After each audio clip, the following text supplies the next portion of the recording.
Hallo meine lieben Freunde von altem Playmobil. Heute kommen wir zum dritten und letzten Teil vom Abschluss meiner Playmobil-Videos. Sie laufen jetzt schon mehr als ein Jahr und in dieser Zeit sind noch einige weitere Sets zu meiner Sammlung dazugekommen.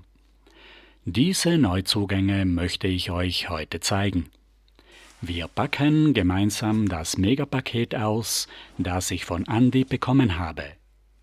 Wir schauen uns einen Überblick über die Playmobil-Videos an, die auch nach dem Ende dieser Staffel immer für euch da sein werden. Zum Abschluss kommen dann noch einige persönliche Gedanken zu Playmobil. Mein persönlicher Höhepunkt im letzten Jahr war das Cliquewelt 50 Jahre Jubiläumstreffen am 25. Mai 2024 in Zirndorf. Für jeden Teilnehmer gab es eine Erinnerungsfigur, die ich euch schon bei den Sammlerfiguren gezeigt habe. Im Sinne der Nachhaltigkeit eine recycelte alte klassische Figur mit einem Aufdruck am Rücken in einer Polsterverpackung. Vor 2 Wochen konnte ich bei einer Benefizauktion eine goldene Figur aus der Share the Smile Aktion zum 40-Jahr-Jubiläum ersteigern. Vielen herzlichen Dank an Christoph für den Gratisversand. Es ist eine einfache alte Grundfigur in einer besonders interessanten goldenen Farbe mit einem QR-Code am Rücken und dem Etikett am linken Bein. Bei der Share the Smile Aktion zum 40. Geburtstag von Playmobil wurden am 13. September 2014 40.000 solcher Figuren in vielen Städten weltweit verteilt. Ein unvergesslicher Höhepunkt 2024 war auch die Filmpremiere Der große Kuh von Nesunos Filmschmiede am 31. Mai 2020. Gemeinsam mit Christian konnte ich live an der Premiere teilnehmen. Als Erinnerung an das großartige Ereignis hat jeder Teilnehmer eine wunderschöne Zusammenstellung von Aufklebern, tollen Sammel- und Postkarten mit den Hauptdarstellern, Filmszenen und dem Filmplakat bekommen. In der Videobeschreibung findet ihr den Link zu diesem wunderbaren Stop-Motion-Film. Jetzt kommen wir zu den neuen Sets, die ich in der letzten Zeit noch dazu bekommen habe. Selten, aber doch, gibt es auch noch Schnäppchen bei eBay. Fast geschenkt habe ich den Western Zweispänner 3622 von 1979 bekommen. Die Kutsche selbst ist gleichzeitig auch als Kanonenprotze der Colorgarde 3609 herausgekommen. Das Modell stammt von 1976. Beim Western Zweispänner ist die weiße Fächerhaube das seltenste und teuerste Teil. Sie ist hier zwar angemalt, aber das harte und glatte Plastik kann man mit Alkohol und Wattestäbchen leicht entfernen. Viel schwieriger ist das beim weichen und elastischen Material, vom Regenschirm und vom Revolvergürtel. 1979 waren das die ersten Sets mit dem neuen flachen elastischen Revolverhalfter. Die Anspannung ist noch mit dem alten flachen Stangenhalter. Sie ist sehr empfindlich, verformt sich leicht und ist schwer zu entfärben. Die Kutsche selbst ist in wunderbarem Zustand. Beim Sitz am Kutschbock ist überhaupt kein Scharnier abgebrochen und die Kutsche ist nicht einmal bemalt. Von den Color-Piraten 3657 von 1980 habe ich die 2 Figuren mit Hakenhand und Holzbein und etwas vom Werkzeug zusammenbekommen. Ich suche noch die Kanone und die weiße Kiste mit den Kanonenkugeln. Interessanterweise waren bei diesem Set statt den weißen Messern 4 kleine Dolche wie beim Burgfräulein dabei. Gemeinsam mit Michael kontrollieren wir immer die Holzbeine. Am ersten Foto im Katalog von 1980 stimmt das Bild, genauso wie im Produktarchiv. Auf der Verpackung und in den neueren Katalogen ist das Foto seitenverkehrt mit dem Holzbein auf der linken Seite anstatt auf der rechten, ebenso wie die Hakenhand. Sehr selten ist das Nordstaedtler-Set 3610 von 1980. Es wäre auch interessant, das Artillerieset 3611 zu rekonstruieren, das 1980 zwar angekündigt, aber nie hergestellt wurde. Vom Color springen wir jetzt zu History. Dort gab es für alle Themen interessante Special Plus Prototypen, die schon einige Jahre vor der entsprechenden Spielwelt herausgekommen sind. Ein interessantes Dokument aus der damaligen Zeit ist das Buch von Richard Unglick Abenteuer der Weltgeschichte von 2005. Die Wikinger von 2002 waren die einzige History-Spielwelt, die es damals gab. Steinzeit, Ägypter und Römer mussten mit einzelnen Special-Figuren abgedeckt werden. Hier haben wir den ersten Steinzeitmenschen 4592 von 2001. Noch mit den alten langen Haaren vom Klavierspieler, dem Indianerschmuck, Tomahawk und die Räuberkeule. Die neuen Steinzeitfiguren kamen 2012 heraus, gleichzeitig im Standardsortiment und bei den Fixtures mit heller und dunkler Hautfarbe. Die erste Ägypterin gab es 1997 als 4546 mit einer Kobra, mit Diadem, 2 goldenen Armreifen und goldenen Sandalen. Die Kleopatra von 2006 war die einzige Ägypterfigur mit heller Hautfarbe. Es war die erste Figur mit den ausdrucksstark aufgedruckten Augen, ein Gesicht, das 2 Jahre später typisch für die neue Ägypterwelt von 2008 wurde. Die erste Römerfigur war die Special Plus 4560 von 1998 mit dem vollkommen neuen Römerhelm und dem Kurzschwert. Eine von 2 Pilotfiguren, bevor 8 Jahre später, 2008, die richtige Römerspielwelt gestartet ist. Die erste Wikingerfigur mit dem neuen Wikingerhelm gab es 1995, noch mit den normalen Ritterschuhen, dem alten Bart und mit blonden Zöpfen. Die Wikingerwelt ist erst 2002 ins Sortiment gekommen. Hier haben wir eine neue Figur mit Schnürstiefel und mit dem neuen Schnurrbart. Zum Schluss zeige ich euch noch die Vorläuferfigur vom Ritter Hype, der Prinz mit dem Lilienwappen 4547 von 1997. Im Jahr 1999 startete ja das Computerspiel mit dem Hauptdarsteller Ritter Hype, den es dann 2003 als Special Plus 4616 im Sortiment gab. Im Videospiel The Time Quest wird Ritter Hype vom Schwarzen Ritter in eine Statue verwandelt und 200 Jahre zurück in die Vergangenheit geschickt. Er wird vom Zauberer Augustus erlöst und muss durch die Zeit reisen, um am Ende in seine Ära zurückzukehren und den Schwarzen Ritter zu besiegen.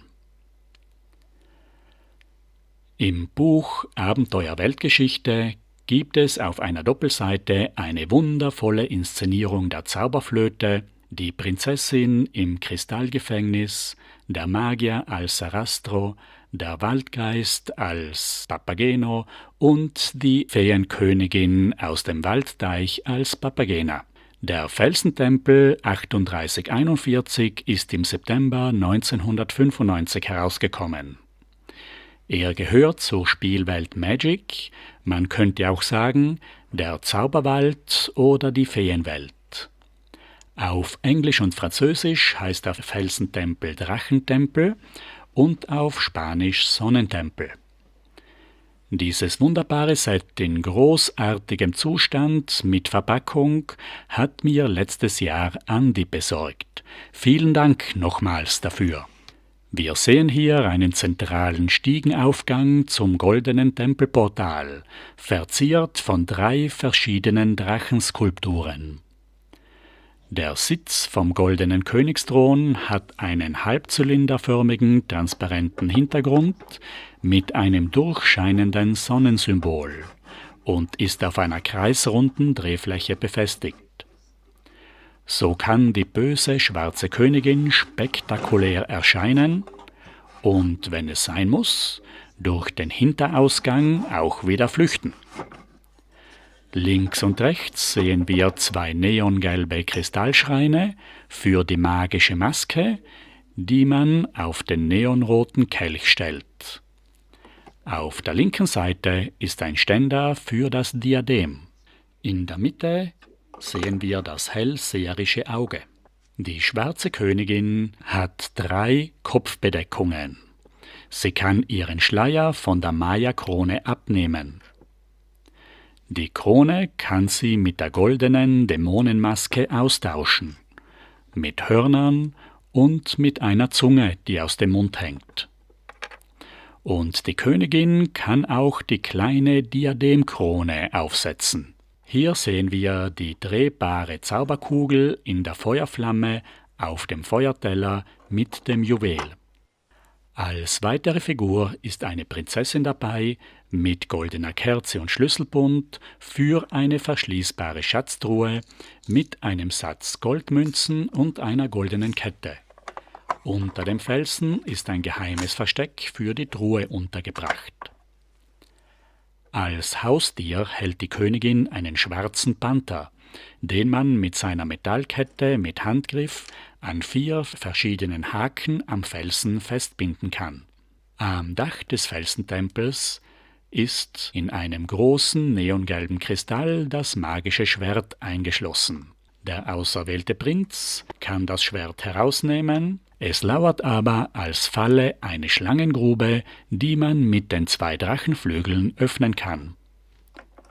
Auf der rechten Seite haben wir einen großen Rockis-Felsenbogen, auf der linken Seite eine erhöhte Plattform mit dem Kristallgefängnis, in dem die Prinzessin gefangen gehalten wird.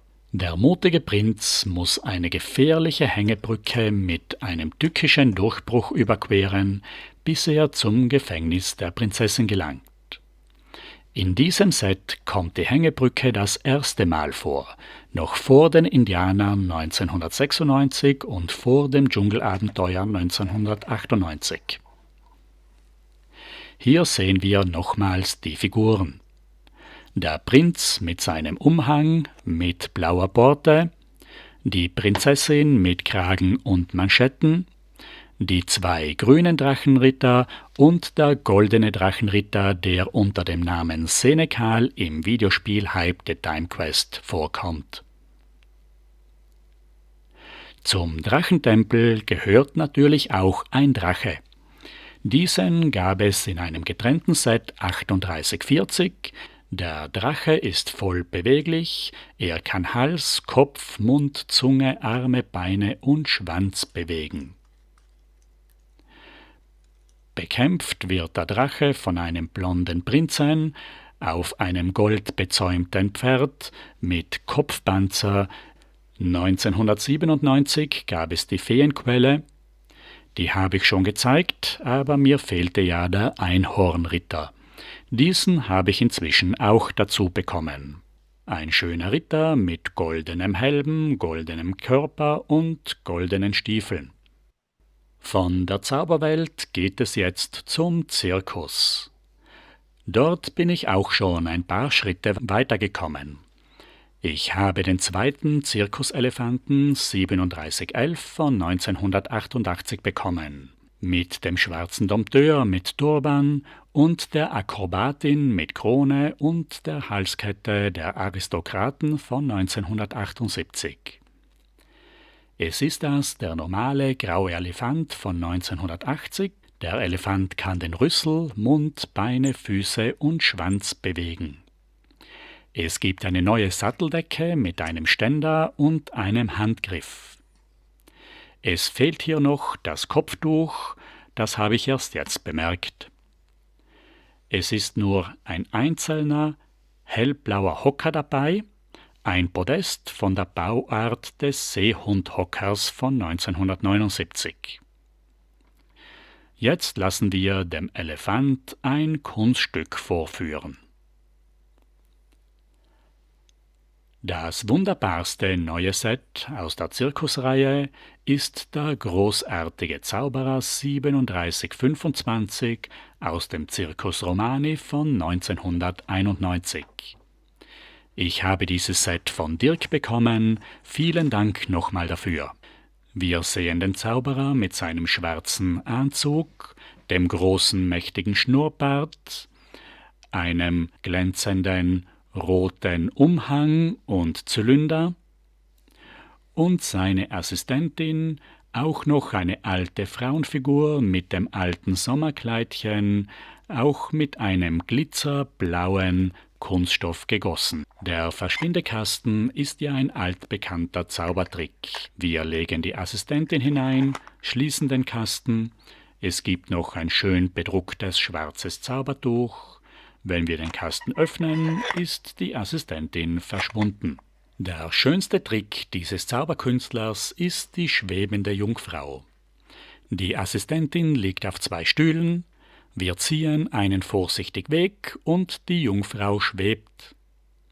Jetzt nehmen wir noch den 2. Stuhl unter dem Kopf weg und die Assistentin schwebt vollständig in der Luft. Mit dem Reifen können wir zeigen, dass sie nirgends festgemacht ist. Das ist eben echte Zauberei. Ein wirklich großartiges Set, das viel Spaß macht.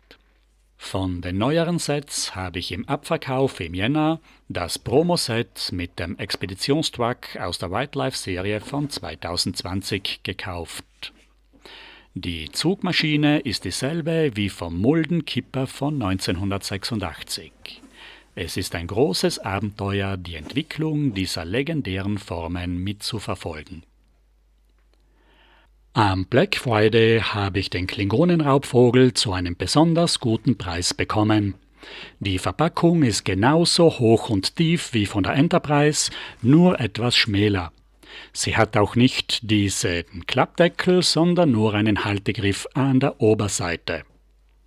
Das Klingonenraumschiff gehört zum Kinofilm Star Trek 3, ist aber mit dem alternativen Aufkleber HMS Bounty auch gut für Star Trek 4 verwendbar. Wir sehen hier die Planetenoberfläche von Genesis, wie im Showdown der Kommandant Krug in den Abgrund stürzt. Das Schiff hat sehr viele Spielfunktionen. Hier sehen wir die Grundfläche mit dem Klingonensymbol, die Aufhängung, Geheimfach, Elektronik, aber im Cockpit hat nur eine einzige Figur Platz. Die Flügel kann man aufklappen. Es sind 4 Klingonen dabei mit 2 unterschiedlichen Kopfformen. Krug, Maltz, Admiral Kirk, Mr. Spock und noch 2 Klingonen. Man wollte 2021-22 eine Enterprise-Spielwelt aufbauen, aber die Sets waren einfach viel zu groß und viel zu teuer. Ich habe auch meine Asterix-Sammlung weiter aufgefüllt. Mit dem Haus von Verleinix, mit dem neuen Tor des Römerlagers. Es gab verschiedene Sammelfiguren, einmal die 10er-Packung mit den Hauptdarstellern, die 2 Doppelfiguren und die 4 Einzelfiguren aus den verschiedenen Asterix-Bänden. 2025 gibt es eigentlich keine Asterix-Neuheiten. Das Festbankett und das Haus von Asterix bekommt man getrennt zu kaufen. Das ist ideal für jemanden, der sich nur die Sammelfiguren in die Vitrine stellen will und nicht das ganze Dorf braucht. Statt einer Erweiterung des Lagertors zu einem vollständigen Römerlager ist das blaue, ausgelaufene Legionärszelt nochmals in roter Farbe herausgekommen. Der Adventskalender von 2022 ist als Standardset neu aufgelegt worden. Hier sehen wir unten ein Zeichen, dass das Schiff nicht schwimmen kann. Das wundert mich, weil das alte aus dem Adventskalender mit dem Kielgewicht und aufsteckbaren Elektromotor perfekt schwimmt. Irgendwann einmal werde ich mir das Asterixdorf aufbauen, aber ich persönlich hätte keine Lizenz gebraucht. Mir hätte auch ein anonymes gallisches Dorf mit normalen Figuren gut gefallen. Jetzt kommen wir zum Höhepunkt des heutigen Videos. Ich habe ein riesengroßes Paket bekommen. Andi hat es mir geschickt. Er hat mir einige Sets zusammengestellt, die mir noch fehlen. Aus den 80er Jahren und für die System X-Stadt. Andi hatte auch die Idee, dass wir es gemeinsam beim Video auspacken werden. Das machen wir gerne. Er hat alles sehr schön und sicher eingepackt mit viel Luftpolstermaterial. Das wollen wir jetzt alles entfernen. Wir sehen jetzt schon die erste System X-Tankstelle von 1998, die erste Schule von 2009, ziemlich viel Material. Das ist die Motorradwerkstatt von 1997. Hier ist Campingzubehör vom Camper. Das gehört zur Schule. Hier haben wir Kleinmaterial. Ein eigener Karton, wahrscheinlich mit empfindlichen Sachen. Das ist das Kettenkarussell vom Kinderspielplatz. Das schwarze Auto mit dem Go-Kart-Anhänger von 2007. Das habe ich in meinem Autovideo vergessen zu erwähnen. Das Gartenhäuschen für die Kinder. Das ist die Einrichtung vom Krankenhaus. Hier haben wir einen riesengroßen Sack. Da ist das Krankenhaus drinnen. Das ist das erste Krankenhaus von Playmobil aus dem Jahr 2006. Dann haben wir noch einen zweiten Sack. Hier bin ich ganz überrascht, was das ist. Was kann denn da drinnen sein? Er hat mir viel Kleinmaterial eingepackt, das man oft als Ersatzteil gebrauchen kann. Hier sehen wir noch das Nilpferd. Das ist der neue Würstelstand, das neue Kiosk von 1986, Frankis. Das ist jetzt das alte Kinderzimmer von 1981. Und das ist der Go-Kart-Anhänger vom schwarzen Auto. Haben wir hier noch? Ja, genau, das ist der Kopfgeldjäger von 1994, ein sehr schönes Set. Das ist noch Material von der Schule, eine runde Wand von der Schule. Jetzt haben wir, glaube ich, alle Packungen heraus. Da unten liegt noch der Helm vom Go-Kart-Fahrer, der Briefträger, ganz genau.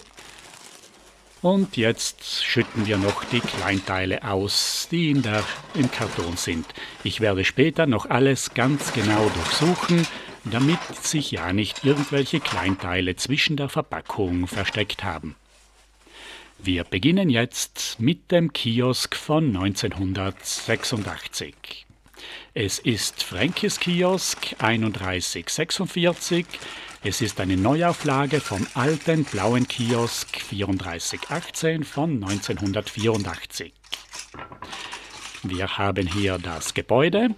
Das ist ein eigenes Bausystem. Die Bahnsteige bei der Eisenbahn waren auch so gebaut. Die Haltestelle, die Signale. Wir haben hier das Schild Frankis. Vorn ist eine Luke, die kann man aufklappen. Hier sind die Halter beide leicht abgebrochen. Andi hat mir das vorher schon gesagt, aber trotzdem halten die Halter noch perfekt. Ich werde sie hier jetzt von unten einstecken. Oft fehlt auch einer von diesen zwei Haltern, aber hier sind beide Stangen dabei. Es gibt vorne zwei Schilder, einmal Hot Dogs und einmal eine Flagge für das Eis und noch ein Eisschild. Auf der Seite kommen noch Kaugummiautomaten her.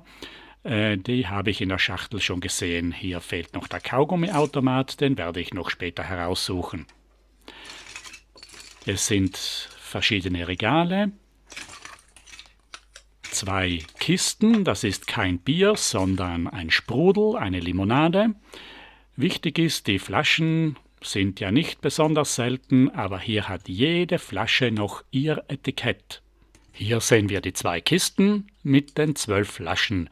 Die kommen dann ins Regal und die Regale kommen dann in den Verkaufsstand hinten hinein.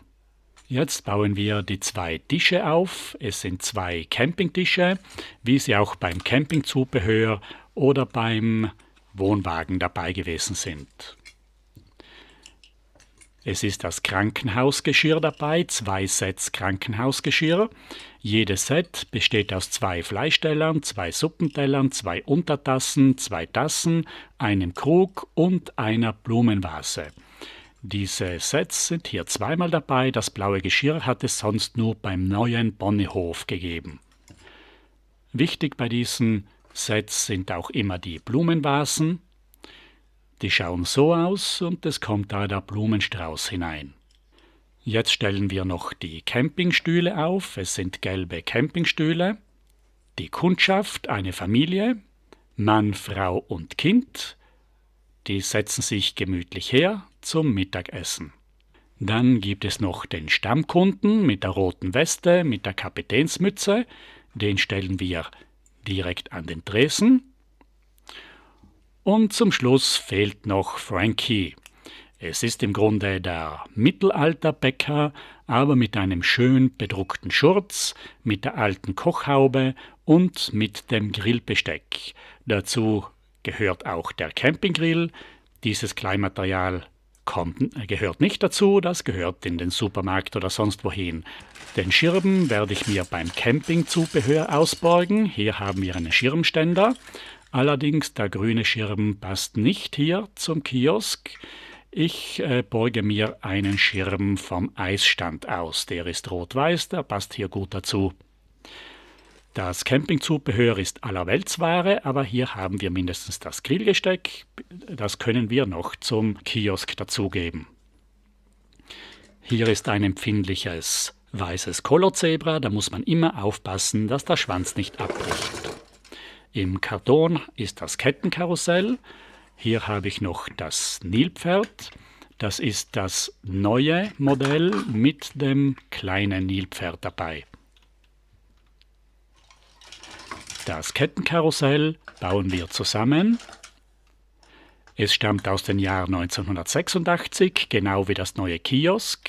Es hat die Artikelnummer 3195. Wir haben hier die 6 Arme mit den Sitzen.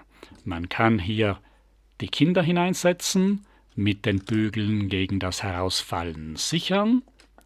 Und dann kann man das Karussell in Bewegung setzen. Wunderbar, wie es dreht. Es ist allerdings gefährlich für die Besucher vom Kiosk. Bei diesem Karussell war noch der grüne Kinderwagen dabei und hinten der gelbe Spielzeugkinderwagen, den man hinten liegen sieht. Das zweite Spielset für Kinder ist der Sandkasten mit dem Gartenhaus.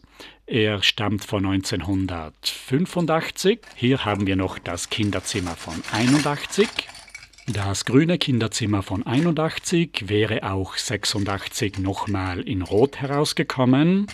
Das waren damals die einzigen modernen Möbel für die Fachwerkhäuser. Hier haben wir noch den Postboten 3309 von 1988. Der Körper wie bei der neuen Polizei mit Seitentaschen bedruckt. Er trägt eine blaue Sanitätermütze mit dem Postabzeichen. Die Briefe waren früher blau und sind dann Mitte 80 weiß geworden. Hier ist der neue Kompressor von 1989. Ein Beutel mit Kleinteilen, eine große Überraschung. Es sind goldverchromte Laternen für die Postkutsche oder für die Piratenboote dabei. Hier ist der Presslufthammer, den braucht man beim Kompressor. Es ist auch ein Verdichter dabei und die grünen Milchkannen, die ich brauche. Wir haben hier das schwarze Auto mit dem Go-Kart-Anhänger. Den Go-Kart-Anhänger kann man klappen. Ich sehe hier aber den Sinn von der ganzen Sache nicht. Der Fahrer hat einen roten Helm dabei und kann auch mit dem Go-Kart fahren. Das Set stammt vom Jahr 2007. Es ist ein schön bedrucktes schwarzes Auto. Den Kofferraum kann man öffnen. Hier ist ein Werkzeugkasten enthalten. Das dunkelgraue Werkzeug gehört nicht dazu, sondern nur das hellgraue. Das Dach kann man abnehmen. Ja, es könnte eine Autowäsche vertragen. Die Antenne ist dabei. Vorn der Kühlergrill, die gelben Scheinwerfer und die orangen Blinker sind auf einem Mehrkomponenten-Gussteil. Es ist dasselbe Modell wie die Polizeiautos von 87 und wie das Taxi von 2001. Das schwarze Auto habe ich bei meiner Vorstellung der PKWs ganz vergessen, dass es überhaupt gibt. Jetzt kommen wir zur Motorradwerkstatt für das System X Nummer 3972 von 1997. Es ist eine von 2 alternativen Einrichtungen für das kleine System X-Geschäft 3959. Wir haben hier einen Schreibtisch mit einem Computer. Das ist der Besitzer von der Motorradwerkstatt. Ihn setzen wir auf den Bürosessel. Jetzt kann er die Aufträge überwachen. Hinten haben wir eine Werkbank mit Werkzeugladen und Schraubstock. Das ist eine Säule mit dem Feuerlöscher. Es sind 2 Schilder dabei, aufzuhängen und 2 Schilder aufzustellen. Die benötigt man dann später, wenn man die Einrichtung in ein System X-Haus hineingibt. Das zweite Schild haben wir hier Platz. Das ist die Hebebühne für die Motorräder. Es ist eine Straßenmaschine dabei und ein Crossmotorrad. 2 Mechaniker mit Latzhose, einer mit dem Shell-Logo. Sie haben auch 2 Helme und können mit dem Motorrad eine Testfahrt machen. Es ist ein Reifenständer dabei und hier habe ich die Tastatur für den PC gefunden. Wir haben einen Müllkübel, einen Werkzeugkasten mit dem grauen Werkzeug. Hinten sehen wir noch das Ölfass liegen, dann gibt es noch einen Reifen-Luftdruckprüfer und hier ist der dunkelgraue bzw. schwarze Werkzeugsatz. Hier geben wir noch den Engländerschlüssel dazu aus dem Kofferraum und es fehlt nur noch die Ölkanne. Dieses Werkzeug bezeichnet man als Eisenbahnwerkzeug, das dunkle, und das helle ist das neue Werkstattwerkzeug. Wir sehen hier das kleine System X-Geschäft 3959. Hier können wir die Motorradwerkstatt einrichten. Ich werde das aber nicht weitermachen, das kostet uns einfach zu viel Zeit, aber hier können wir die ganze Einrichtung hineinstellen. Das ist eigentlich das Stadtcafé, aber man kann es auch als Motorradwerkstatt Bike Shop verwenden. Jetzt habe ich hier die System X-Tankstelle. Das ist die erste Tankstelle im System X 3014 von 1998. Es sind 3 Plattformen. Auf der größten Plattform sind die 2 Zapfsäulen, auf der kleinsten das Preisschild. Hier ist das Zubehör. Wir haben 3 Geräte. Es ist die Zweitakt-Gemischzapfsäule, ein Staubsauger und ein Hochdruckreiniger, eine Ölkanne, ein Trichter, ein Werkzeugkasten mit Werkzeug. Hier ist ein Eimer mit dem Scheibenputzer, der oft fehlt, ein Feuerlöscher und hier hinten liegt die Mitarbeiterin mit einem schönen Overall mit einem modernen Shell-Logo. Mit den Sommersprossen. Hier ist noch die 3. Plattform, eine Säule mit einem Müllkiebel. Auf einer Seite das Ventil für den Reifenluftdruckprüfer, den kann man hier aufhängen. Auf der anderen Seite kommt eine Klaue für den Eimer mit dem Scheibenputzwasser. Hier haben wir den Kopfgeldjäger 3798 von 1994. Es ist ein Geländeelement dabei aus braunen Felsen. Man kann hier die Kaktee hineinstecken. Der Kopfgeldjäger hat den Doppelpistolenhalfter in Schwarz mit 2 Revolvern. Insgesamt waren 5 Revolver dabei. Er hat hier die Wasserflasche zum Umhängen. Der Patronengürtel ist aufgedruckt, den gab es ja früher auch zum Umhängen. Der Hut ist der schwarze Sheriffhut. Das Pferd hat Satteltaschen, hinten eine eingerollte Decke und vorn einen Halter für das bedruckte Gewehr. Wir haben die Feuerstelle, das Geschirr mit der Pfanne, Kaffeekanne und mit 2 Tassen. Hier ist das Krankenhaus 4404 von 2006. Ich habe heute überhaupt nicht mehr die Zeit, das aufzubauen. Das mache ich ein anderes Mal.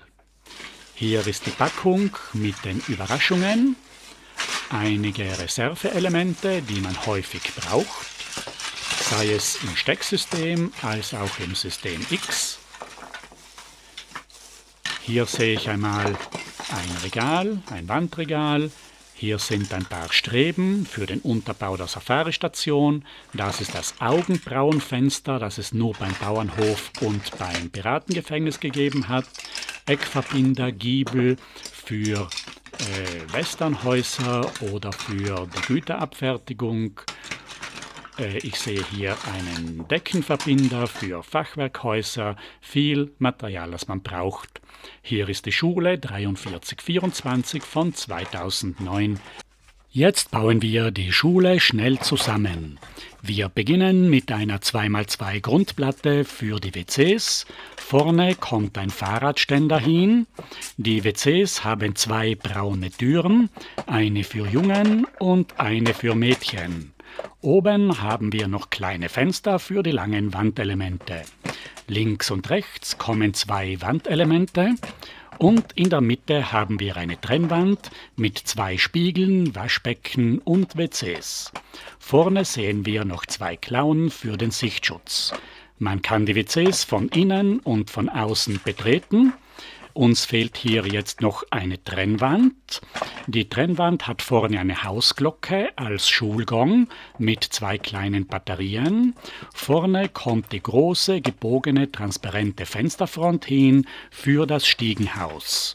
Jetzt kommt der Haupteingang dran, eine Doppelflügeltür in einem großen Wandelement. Vorne ein Viertel Stiegenaufgang und eine Stütze. Auf der rechten Seite ist das Kunst- und Musikzimmer, das ist schon halb zusammengebaut mit 2 großen Fensterfronten. Das stecken wir jetzt alles zusammen.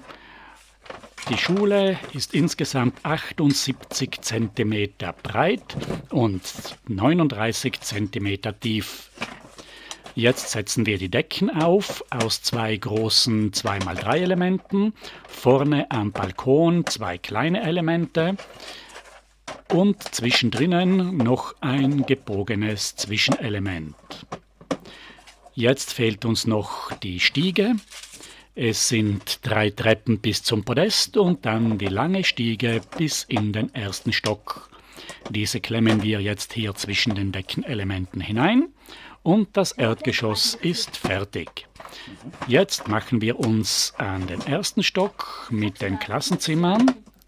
Auf der linken Seite haben wir den Naturwissenschaftsraum, 2 Wandelemente mit Regalen, eine große Fensterfront. Dann haben wir vorne im Sekretariat eine gebogene Fensterfront. Wir brauchen hier noch eine Zwischenwand. Vor dem Sekretariat haben wir auch noch einen Computerraum. Jetzt kommen wir zum großen Klassenzimmer mit 2 großen Fensterfronten über das Eck, 2 schmalen Regalwänden mit einem Zwischenstück. Hier haben wir einen Halter für eine Tafel. In den Regalen kann man die Bücher und die Lehrgegenstände ablegen. Jetzt schließen wir die Wände mit den Zwischenstücken ab.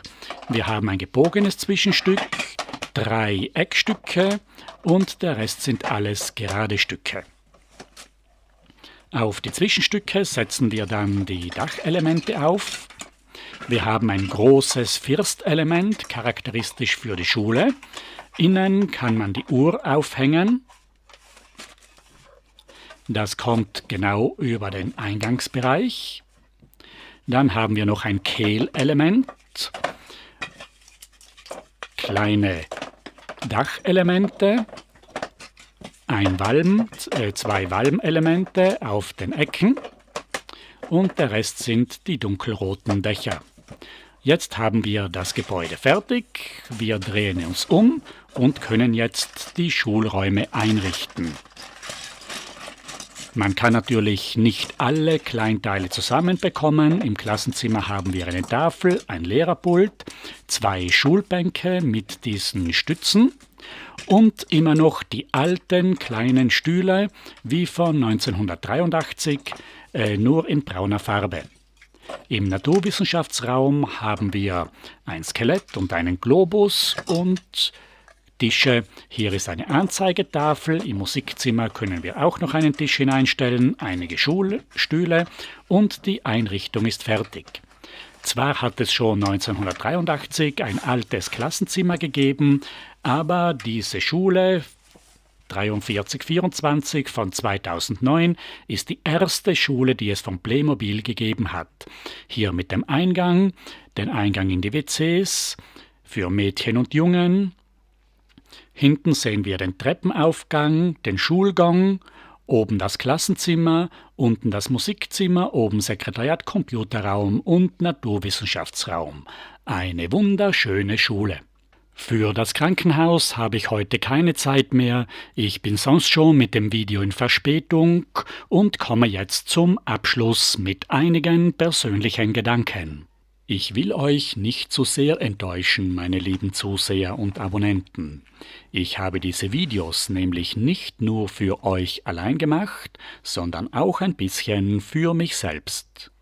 Es ist für mich eine praktische Möglichkeit, meine Sammlung zu organisieren, den Überblick zu bewahren und ihr werdet lachen, ich schaue auch meine eigenen Videos selbst an und komme immer wieder auf neue Sachen drauf, wo mir noch etwas fehlt und wo ich wieder weitermachen möchte.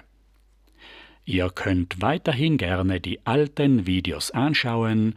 In der Beschreibung unten findet ihr die Liste mit den Setnummern und könnt einfach direkt hinspringen, wo es euch interessiert. Am Anfang habe ich die Videos am Freitag nach der Arbeit als One-Take aus der Hand gedreht, live dazu gesprochen und sie dann vom Handy direkt auf YouTube hochgeladen. Ich kann euch sagen, trotz vieler Versprecher und dem großen Zeitdruck sind sie doch gut geworden und wenn ich sie neu machen müsste, dann würde ich es zeitlich überhaupt nicht mehr hinbekommen. Im ersten halben Jahr konnte ich jede Woche ein neues Video herausbringen. Die ersten 13 Videos waren das, was ich bei meinem Kanal eigentlich geplant hatte. Übersichten über die ältesten Playmobil-Sets der ersten 10 Jahre mit den klassischen Spielwelten, die mir besonders am Herzen liegen. Dann ließ ich mich von euren Kommentaren anregen, eigene Videos von beliebten Spielwelten, Baustelle, Polizei, Rettung und Feuerwehr zu machen. Das hatte ich eigentlich nicht geplant, weil ich nicht so viele neuere Sets habe. Aber es wurden die beliebtesten Videos mit bis zu 60.000 Aufrufen. Dann machte ich in zeitlicher Abfolge mit den Spielwelten Kinder, Wintersport, Eskimo und Western weiter. Im Sommerurlaub hatte ich die Zeit, einen besonderen Wunsch aus den Kommentaren vorzubereiten. Ein ganzes Video über die 16-teilige Hörspielserie von Professor Mobilux und Patrick F. Patrick. Unter den neuen Themen der 90er Jahre ist besonders die Ritterburg von 93 hervorzuheben.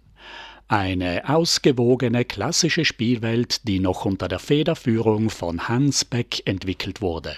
Ein großes Anliegen war mir noch die System X-Stadt, die ich in 3 Folgen brachte, und die History-Sets, die ich alle in eine einzige Folge hineinpresste.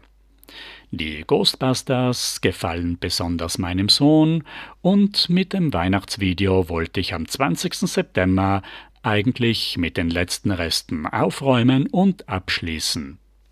Dann begann ich mit Stativ zu drehen, die Videos zu schneiden und nachzuvertonen.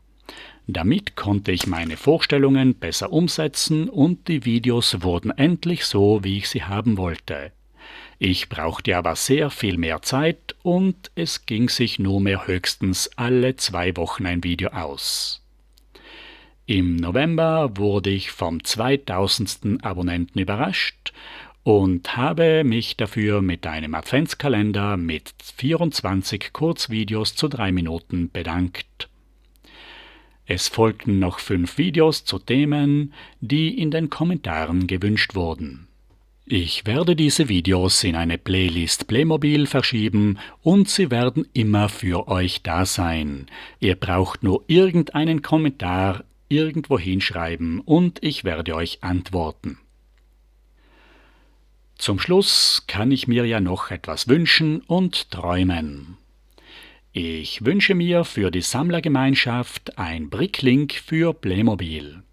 Es wäre toll, wenn die Set- und Teiledatenbank PlaymoDB zu einer Plattform ausgebaut würde, wo Sammler ihre Bestände sortieren können, Suchlisten erstellen und mit den verschiedenen Angeboten von Händlern abgleichen könnten. Auf der Suche von Einzelteilen ist man zurzeit auf Börsen und eBay angewiesen, da fehlt einfach der Überblick. Mein größter Traum, den ich sicher bald verwirklichen werde, ist es, den Mississippi-Dampfer Delta Queen zu bauen. Aus Kunststoff oder Holz und aus den Fenster- und Geländerelementen aus dem Direktservice. Genauso wie die Steaming Mary wurde die Delta Queen für die neue Westernwelt von 1987 entworfen. Sie war aber zu teuer für die Herstellung. Hier ist ein an sich schöner Mississippi-Dampfer mit sehr vielen Funktionen. Es gehört zum Wilden Westen, aber wir konnten uns nicht entschließen, das in die Produktion zu bringen. Die Formkosten sind so hoch und wir müssen dann damit rechnen, dass die Sache sich nicht amortisiert. An dieser Stelle möchte ich noch eine Gedenkminute einlegen für die 2 unvergessenen Väter von Playmobil.